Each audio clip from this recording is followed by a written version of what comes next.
It just so happens that later this week, just a couple of days after the Uvalde, Texas school shooting, the most deadly school shooting since Sandy Hook in 2012, that happened in Texas. And later this week, the National Rifle Association, the largest and most powerful gun rights lobby, what they mean is gun manufacturer lobby. They work from the gun manufacturers to sell as many guns as possible. The NRA is having its convention in Houston, Texas. The shooting happened in Texas. The NRA is having its convention in Texas. And who is scheduled to attend that convention? Well, Donald Trump is scheduled to speak there, and Ted Cruz is scheduled to speak there, Republican Texas senator, and Greg Abbott is scheduled to speak there, the Republican Texas governor. Just days after the Uvalde mass shooting, these three Republicans who advocate for more guns in more places and say guns aren't the problem and we need more guns, they're going to show up and speak presumably in praise of the National Rifle Association, which has been one of the most important corporate organizations, that's what they are, at putting more guns in more places, making guns easier to access, easier to buy, and allowed in more places in American society. How do they do it? What will they say? How do they justify their presence there? How do you justify the existence of the NRA in this context? This is a celebration of guns. This is a place that celebrates making it easy for people to obtain firearms and just about any type of firearm that they would want. By the way, guns will not be allowed at Donald Trump's speech. They may also not be allowed at Greg Abbott's speech. Now, they always like to say, well, that's Secret Service's decision. Okay, well, needless to say, if guns make everybody super safe, then why is it a danger to anyone? Even if it's Secret Service saying we don't allow guns around the president. If this is an organization premised on the notion that more guns make people safe, you would think the safest that the president would be around a room full of people with guns. Because if any crazy bad guy with a gun thought to do anything, there would be so many good guys with guns there to stop him. Bizarre, all absolutely bizarre. It's very strange also, by the way, that when these events happen, all of a sudden the NRA also goes to our thoughts and prayers and all these different things. They're certainly not going to bring up their role in making firearms easier to access. And the cycle with the NRA is as follows. And as I've said before, the NRA wins whether there are lots of shootings or whether there are not. And here's the way it works. It's actually genius in a way.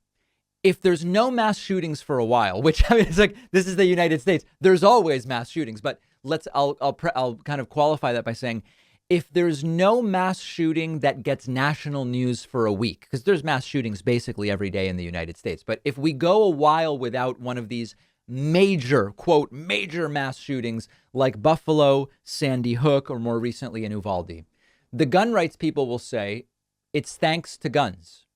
The reason that we are not having that many mass shootings, and what means that many, by the way, it's a 6 standard, but they'll say people are not going out and doing mass shootings because they know others might be armed.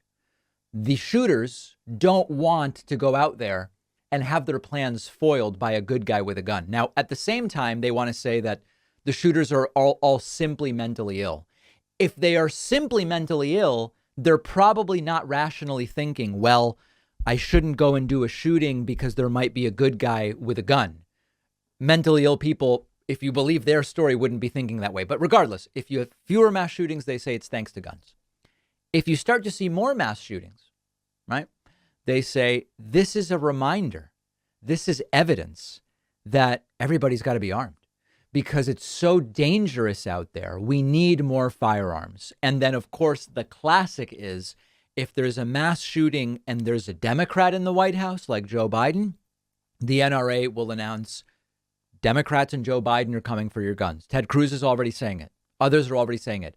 They're coming for your guns. So you damn well better get out there and buy some more firearms. And then the gun manufacturers make massive profits. The gun manufacturers profit from mass shootings. There were record gun sales under Obama after Sandy Hook. Why? Well, it's dangerous out there. There was a mass shooting, so you need guns to keep yourself safe. And Barack Obama is going to try to take your guns away.